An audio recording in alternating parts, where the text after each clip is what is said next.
Excel proqramda işləyərkən bizə verilmiş rəqəmlərdən sonra faiz işarəsinin qoyulmasını tələb olunur. Homeland tabına faiz seçəndə rəqəmlərimiz belə vəziyyətdə görünəcək. Bu da düzgün deyil. Bunu yerinə yetirmənin çox sadə bir yolu var. Onu göstərirəm. İstənilən bir xananı seçirik, istənilən bir xananı. Bir faiz yazırıq burada. Həmin xananı sağ düymə üzərinə vururuq. Açılan kontekst menündə kopya əmrini seçirik.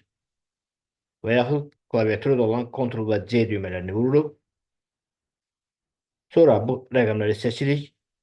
Sağ düyməni vururuq. Açılan kontekst menündə xüsusi yapışdır əmrini seçirik. Ekrana gələn pəncərədə vur. Seçirik OK əmrini vururuq. Bundan sonra bütün rəqəmlərdən sonra faiz işarəsi görünəcək. Yəni bu əmrdən sonra bunu silmək olar. Beləliklə tapşırığı yerinə yetirmiş olduq. Qeyd edin, nə vaxtsa sizə lazım ola bilər.